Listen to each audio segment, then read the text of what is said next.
Sebelum kita nanti terlalu jauh membahas teknikal, kita akan coba untuk memberikan satu materi berkaitan dengan sistem trading. Berkaitan dengan sistem trading ya. Sistem trading itu apa? Aturan main yang kita buat sendiri yang sesuai dengan gaya kita, sesuai dengan teknik kita, kemudian kita pergunakan secara terus-menerus nantinya. Jangan kita sebentar-bentar ikut orang, jangan sebentar-bentar kita terpengaruh dengan orang lain ya. Kita jadi diri sendiri, di mana yang kita pelajari, yang kita praktekkan sesuai dengan yang menjadi gaya kita ya, menjadi cara kita. Sehingga kalau sudah kita buat aturan main yang jelas, dari sistem trading itu nanti ketemu kapan entry, kapan exitnya. Kapan exit, tahu entry dan tahu exit. Kapan entry itu berkaitan dengan strategi kita nanti. Ya, kita menggunakan strategi seperti apa? Apakah kita nanti menggunakan strategi breakout atau strategi reversal, nanti kita masing-masing ya. Yang kedua, kapan exit, tahu kapan exitnya. Exit itu kita tahu kapan harus kita segera mengakhiri transaksi kita. Jadi exit itu ada kalanya kita profit, ada kalanya kita rugi, ada kalanya kita juga draw, atau ada kalanya kita balik modal. Ini berkaitan dengan target dan resiko. Kalau ini tadi berkaitan dengan target dan resiko. Maka di dalam sistem trading itu apa saja yang harus kita siapkan? Atau setidaknya di dalam sistem trading itu ada apa saja? Pertama, minimal kita harus tentukan strategi entry. Minimal kita harus tentukan strategi entry kita. Ada dua cara dalam menentukan strategi entry. Satu, kita bisa follow trend, atau kita bisa menggunakan strategi breakout. Yang kedua, kita bisa menggunakan strategi reversal, pembalikan pasar. Jadi kalau kita mau entry, setidaknya dua strategi itu harus sudah ada dalam benak kita. Apakah kita menggunakan follow the trend, ikut breakout, ya breakout levelnya. Yang kedua, apakah reversal, cari pembalikan. Pembalikan itu apa? Pembalikan itu ketika marketnya mencapai titik tertinggi atau terendahnya, kemudian terhenti dan berbalik. Itu adalah salah satu strategi yang paling valid, yang paling potensial daripada kita sebentar-bentar masuk di kondisi-kondisi yang tidak jelas. Cari kualitas di dalam entry kita yang betul-betul punya nilai probabilitas yang tinggi. Jadi strateginya ada dua, ikut tren, breakout atau reversal.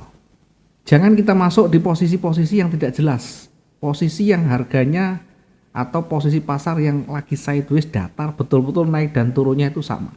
Gunakan hanya ketika dia breakout atau reversal. Yang kedua, setelah kita menentukan strategi entry, maka batasi resiko. Harus sudah kita rencanakan resikonya berapa. Saya setiap resiko misalnya, saya hanya menunggu 500 pergerakan atau 50 pip saja, atau 2% saja misalkan. Dan itu harus belajar kita disiplin menjalankan. Karena satu kali kita tidak disiplin, satu kali kita sudah mengabaikan, maka seterusnya nanti kita bisa berpikir seperti itu. Jadi jangan pernah mengawali untuk tidak melakukan disiplin kita atau tidak mengikuti aturan main kita. Kalau aturan main kita resikonya 1:2 atau risk reward rasionya 1:2 misalnya, maka belajar kita mengikuti seperti itu. Kalaupun misalnya nanti ternyata kita gagal terus, maka harus introspeksi apa yang salah dengan diri kita. Pasar tetaplah pasar, kitalah yang bisa menentukan identifikasinya. Kalau kita sudah salah mengidentifikasi, maka nanti outputnya juga salah, entry kita juga salah. Jangan lupa batasi resiko selalu. Tadi di awal sudah kita jelaskan seberapa banyak kita membatasi risiko. Yang ketiga jaga ketahanan modal. Jaga ketahanan modal. Artinya harus betul-betul sabar dan hati-hati dalam menerapkan lot yang kita gunakan. Jangan terpancing dengan kondisi yang membuat kita menjadi emosi dan harus menggunakan lot lebih besar lagi. Ketika marketnya berbalik, maka kembali pada aturan main kita. Saya batasi di mana? Kalau pasarnya betul-betul sudah kuat, maka saya harus ikut tren. Itu yang paling aman. Jaga ketahanan modal kita berkaitan dengan penggunaan lot, berkaitan dengan resiko kita. Batasi maksimum kerugian kita di bawah 20%. Ini kalau sudah kumulatif ya. Satu transaksi kita bisa batasi 2%, 3% ya. Jangan terlalu jauh. Karena kalau terlalu banyak nanti sulit mengembalikan. Itu artinya modal atau equity harus lebih dari 80% modal. Equity harus ada lebih dari 80% modal. Jadi jaga. Contoh begini. Contoh equity yang bisa membuat kita habis itu adalah kerugian yang kita tidak batasi. Kerugian yang kita tidak batasi sehingga menyebabkan tambah jauh rugi kita, sehingga berat untuk kita menutupnya. Ya, sehingga kita berat untuk menutupnya. Biasanya kita biarkan, kita tunggu terus begitu. Nah, saya buatkan ilustrasi seperti ini. Mungkin pernah juga kita sudah sampaikan mungkin ya. Saya buat ilustrasi seperti ini ya. Jadi kalau kita mau transaksi, diusahakan berapa banyaknya itu sesuai dengan kemampuan kita menjaga. Kalau manual jangan transaksi terlalu jauh, terlalu banyak seperti ini. Satu, terlalu banyak transaksi. Yang kedua, lotnya terlalu tinggi ya. Kemudian per transaksi resikonya juga tidak dibatasi lebih awal. Dibayangkan dari lot 0,1 minus 445 itu artinya ada 4.458 pergerakannya atau 445,8 pips, terlalu jauh. Bahkan satu hari pun belum tentu bisa balik. Tadi kita batasi hanya kira-kira sekitar 500. Sehingga kalau sampai di sini sudah pasti harganya terlalu jauh. Ini per transaksi diusahakan dibatasi yang kita masih mampu mengembalikan. Jangan terlalu jauh. Berikutnya resiko kumulatifnya. Ini kalau kita bandingkan, dirasiokan dengan modalnya, rugi normalnya harus di bawah 20% modal. Rugi normalnya harus di bawah 20% modal. 20% di bawah itu ya bisa 10, bisa 5, bisa 2. Ini maksimal. Kondisi ini kalau udah seperti ini berat untuk nanti mengembalikan kalau tidak punya pengalaman.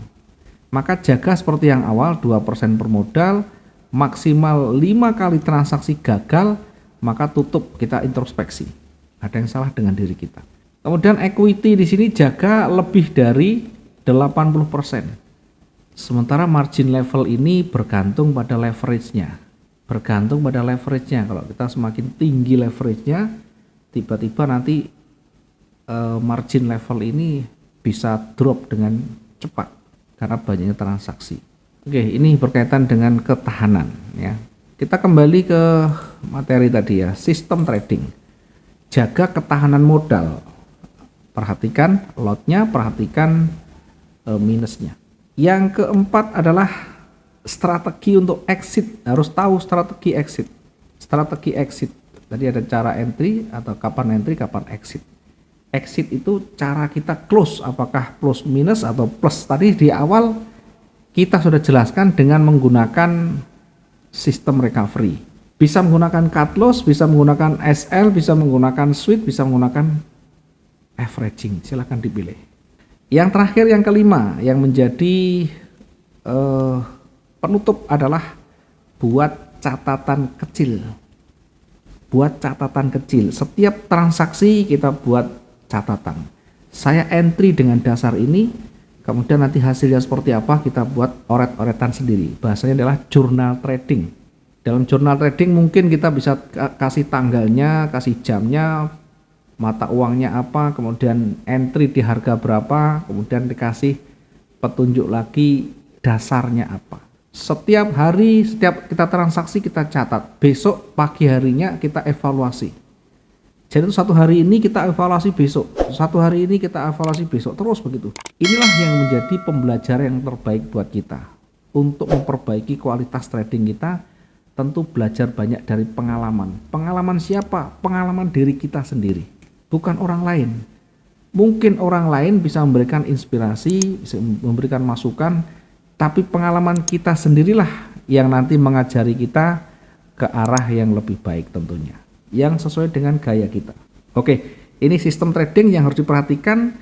Salah satu dari 5 ini kalau nanti tidak diterapkan ya tentu akan sangat berpengaruh.